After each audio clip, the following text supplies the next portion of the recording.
सोनजूही में लगी पीली कली को देख लेखिका के मन में कौन से विचार उमड़ने लगे। गीलू को सोनजूही की लता सबसे अधिक प्रिय थी। गीलू को सोनजूही की लता सबसे अधिक प्रिय थी। गीलू को सोनजूही की लता सबसे अधिक प्रिय थी। जब उसकी मृत्यु हो गई तब उसको जब उसकी मृत्यु हो गई तब उसको जब उसकी मृत्यु हो गई तब उसको उसी लता के नीचे समाधि दी गई। उसी लता के नीचे समाधि दी गई। उसी लता के नीचे समाधि दी गई। जब उसकी मृत्यु हो गई तब उसको उसी लता के नीचे समाधि दी गई। जब उसकी मृत्यु हो गई तब उसको उसी लता के नीचे समाधि दी गई। जब उसकी मृत्यु हो गई तब उसको उसी लता के नीचे समाधि दी गई। जब सोनजूही की लता पर पीली कली खिली। जब सोनजूही की लता पर पीली कली खिली।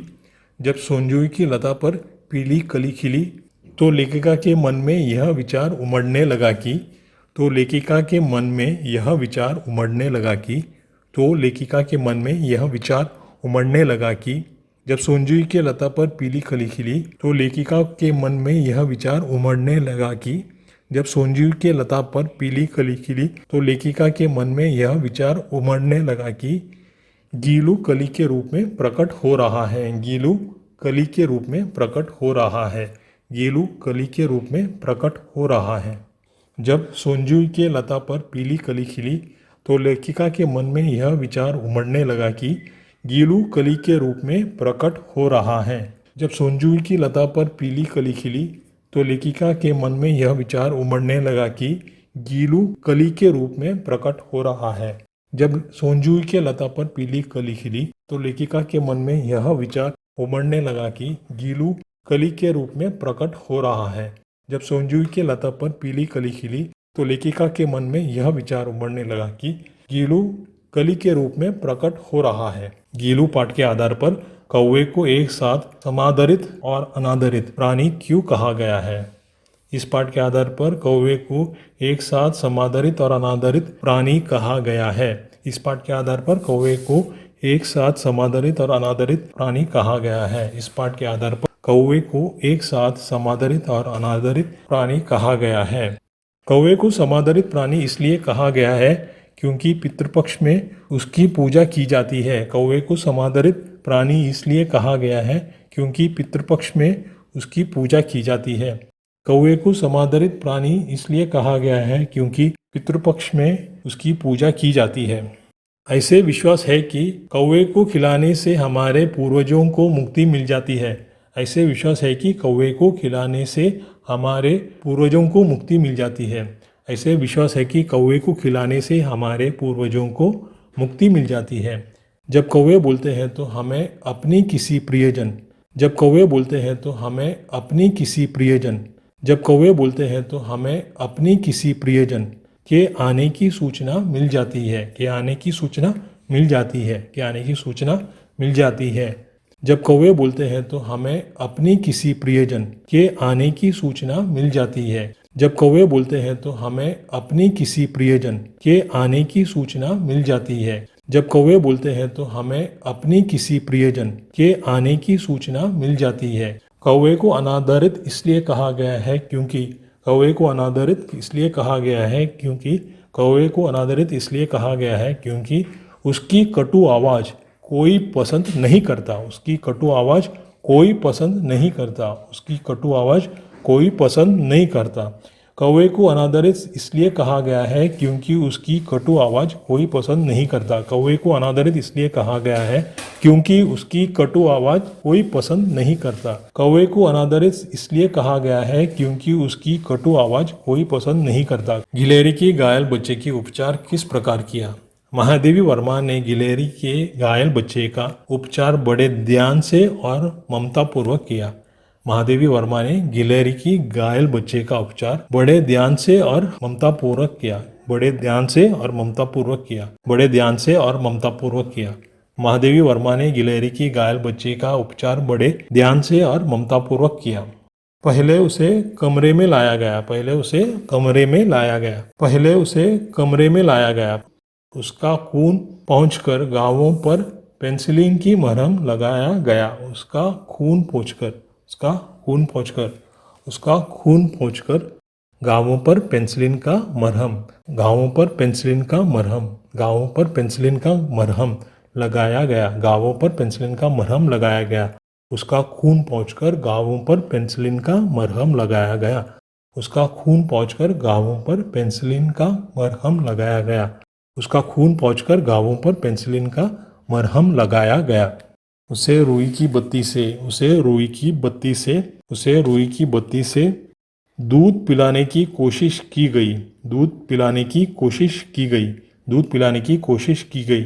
उसे रुई की बत्ती से दूध पिलाने की कोशिश की गई, उसे रुई की बत्ती से दूध पिलाने की कोशिश की गई, उसे रुई की बत्ती से दूध पिलाने की कोशिश की गई। परंतु दूध की बूंदें मुंह के बाहर ही ढुलक गई, परंतु दूध की बूंदें मुंह के बाहर ही ढुलक गई, परंतु दूध की बूंदें मुंह के बाहर ही ढुलक गई। कुछ समय बाद मुंह में पानी टपकाया गया, कुछ समय बाद मुंह में पानी टपकाया गया, कुछ समय बाद मुंह में पानी टपकाया गया। इस प्रकार उसका उपचार किया गया, इस प्रकार उसका उपचार किया गया, इस प्रकार उसका उपचार किया गया। लेखिका के ध्यान आकर्षित करने के लिए गीलू क्या करता था?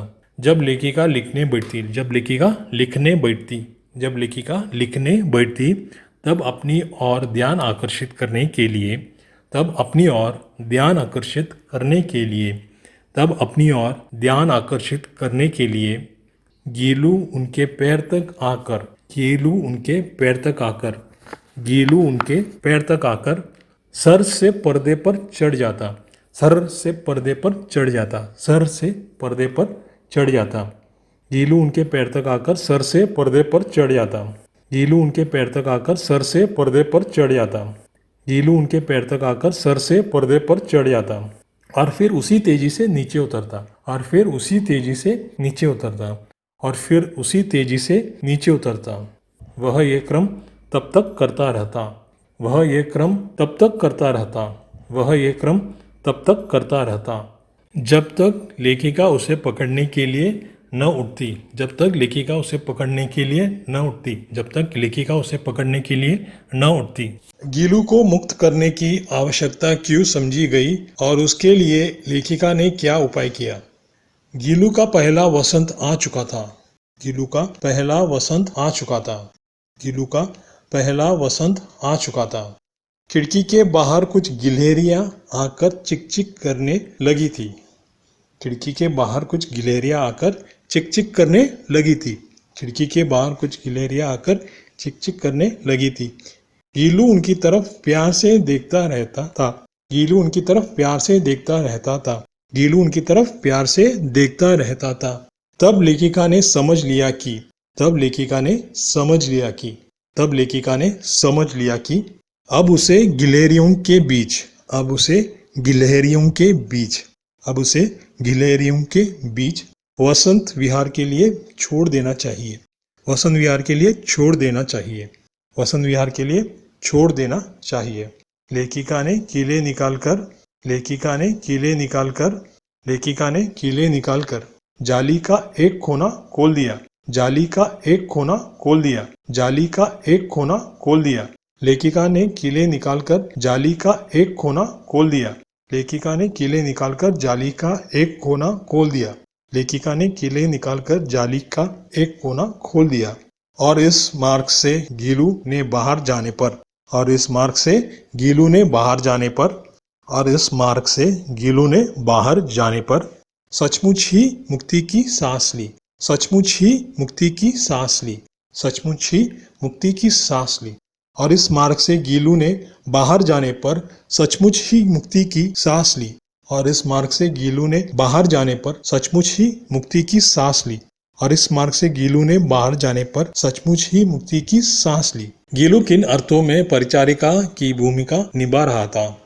जिन दिनों लेखिका अस्वस्थ होकर घर में लेटी हुई थी, जिन दिनों लेखिका अस्वस्थ होकर घर में लेटी हुई थी, जिन दिनों लेखिका अस्वस्थ होकर घर में लेटी हुई थी, तब गीलू उनके सिरहाने बैठा रहता था, तब गीलू उनके सिरहाने बैठा रहता था, तब गीलू उनके सिरहाने बैठा रहता था। वह बड़ी कोमलता से उनके नन्हे नन्हे पंजों से, वह बड़ी कोमलता से अपने नन्हे नन्हे पंजों से, वह बड़ी कोमलता से अपने नन्हे नन्हे पंजों से उसके सिर और बालों को सहलाया करता था। उसके सिर और बालों को सहलाया करता था। उसके सिर और बालों को सहलाया करता था। उसके सिर और बालों को सहलाया करता था। इस तरह वह एक अच्छी सेविका की भूमिका निभा रहा था। इस तरह वह एक अच्छी सेविका की भूमिका निभा रहा था। इस तरह वह एक अच्छी सेविका की भूमिका निभा रहा था। गीलू की किन चेष्टाओं से यह आभास मिलने लगा ताकि अब उसका अंत समय समीप है। गीलू ने उस दिन कुछ नहीं खाया और ना ही वह बाहर गया। गीलू ने उस दिन कुछ नहीं खाया और ना ही वह बाहर गया। गीलू ने उस दिन कुछ नहीं खाया ना ही वह बाहर गया। रात में उसकी यातनाएं और अधिक बढ़ गई। रात में उसकी यातनाएं और अधिक बढ़ गई। रात में उसकी यातनाएं और अधिक बढ़ गई। असहनीय पीड़ा के कारण। असहनीय पीड़ा के कारण।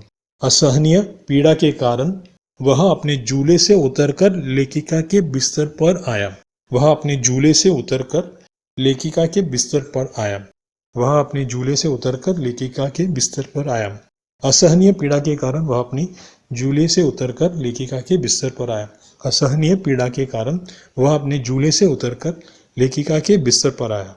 असहनीय पीड़ा के कारण वह अपने झूले से उतरकर लेखिका के बिस्तर पर आया। वह अपने ठंडे पंजों से वह अपने ठंडे पंजों से वह अपने ठंडे पंजों से उनकी उंगली पकड़कर हाथ से चिपक गया।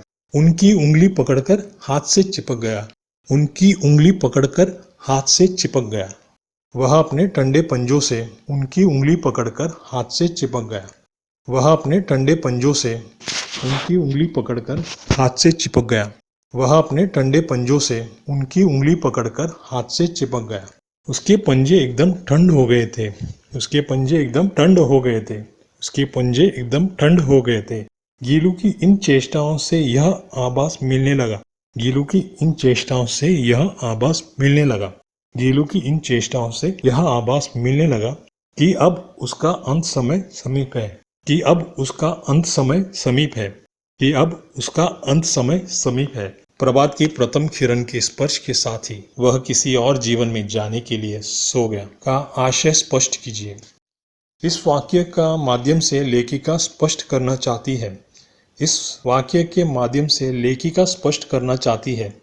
इस वाक्य के माध्यम से लेखिका स्पष्ट करना चाहती है कि प्रातःकाल होते ही गीलू की मृत्यु हो गई। कि प्रातःकाल होते ही गीलू की मृत्यु हो गई। कि प्रातःकाल होते ही गीलू की मृत्यु हो गई। इस वाक्य के माध्यम से लेखिका स्पष्ट करना चाहती है कि प्रातःकाल होते ही गीलू की मृत्यु हो गई। इस वाक्य के माध्यम से लेखिका स्पष्ट करना चाहती है कि प्रातःकाल होते ही गीलू की मृत्यु हो गई। इस वाक्य के माध्यम से लेखिका स्पष्ट करना चाहती है कि प्रातःकाल होते ही गीलू की मृत्यु हो गई। लेखिका का मानना है कि गीलू की आत्मा शरीर से निकलकर लेखिका का मानना है कि गीलू की आत्मा शरीर से निकलकर लेखिका का मानना है कि गीलू की आत्मा शरीर से निकलकर किसी अन्य जीव के रूप में जन्म लेने के लिए किसी अन्य जीव के रूप में जन्म लेने के लिए किसी अन्य जीव के रूप में जन्म लेने के लिए उसके शरीर से निकल गई थी। उसके शरीर से निकल गई थी। उसके शरीर से निकल गई थी। उसके शरीर से निकल गई थी। लेखिका का मानना है कि गीलू की आत्मा शरीर से निकलकर किसी अन्य जीव के रूप में जन्म लेने के लिए उसके शरीर से निकल गई थी।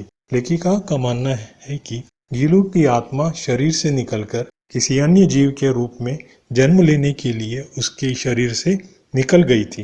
लेखिका का मानना है कि गीलू की आत्मा शरीर से निकलकर किसी अन्य जीव के रूप में जन्म लेने के लिए उसके शरीर से निकल गई थी। वह लेखिका का साथ छोड़कर सदा के लिए वह लेखिका का साथ छोड़कर सदा के लिए वह लेखिका का साथ छोड़कर सदा के लिए मौत की नींद में सो गया था। मौत की नींद में सो गया था। मौत की नींद में सो गया था। वह लेखिका का साथ छोड़कर सदा के लिए मौत की नींद में सो गया था। वह लेखिका का साथ छोड़कर सदा के लिए मौत की नींद में सो गया था। वह लेखिका का साथ छोड़कर सदा के लिए मौत की नींद में सो गया था। सोनजूही की लता के नीचे बनी गीलू की समाधि से लेखिका के मन में किस विश्वास का जन्म होता है।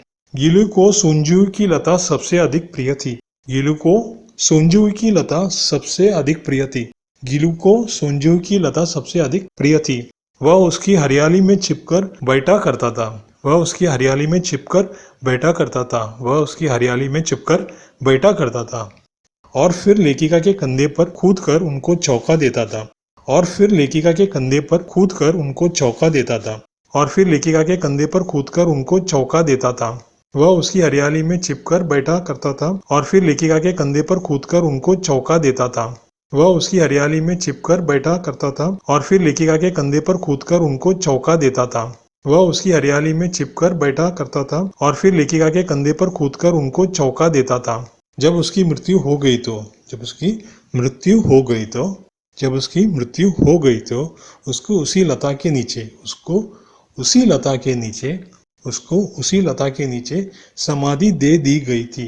समाधि दे दी गई थी। समाधि दे दी गई थी। जब उसकी मृत्यु हो गई तो उसको उसी लता के नीचे समाधि दे दी गई थी। जब उसकी मृत्यु हो गई तो उसको उसी समाधि जब उसकी मृत्यु हो गई तो उसको उसी लता के नीचे समाधि दे दी गई थी। इससे लेखिका के मन में इस विश्वास का जन्म होता है कि इससे लेखिका के मन में इस विश्वास का जन्म होता है कि इससे लेखिका के मन में इस विश्वास का जन्म होता है कि किसी बसंत के दिन किसी बसंत के दिन किसी बसंत के दिन गीलू जूही के फूल के रूप में खिल जाएगा। गीलू जूही के फूल के रूप में खिल जाएगा। गीलू जूही के फूल के रूप में खिल जाएगा। इससे लेखिका के मन में इस विश्वास का जन्म होता है कि किसी बसंत के दिन गीलू जूही के फूल के रूप में खिल जाएगा। इससे लेखिका के मन में इस विश्वास का जन्म होता है कि किसी बसंत के दिन गीलू जूही के फूल के रूप में खिल जाएगा। इससे लेखिका के मन में इस विश्वास का जन्म होता है कि किसी बसंत के दिन गीलू जूही के फूल के रूप में खिल जाएगा। यह विश्वास उन्हें संतोष देता था। यह विश्वास उन्हें संतोष देता था। यह विश्वास उन्हें संतोष देता था।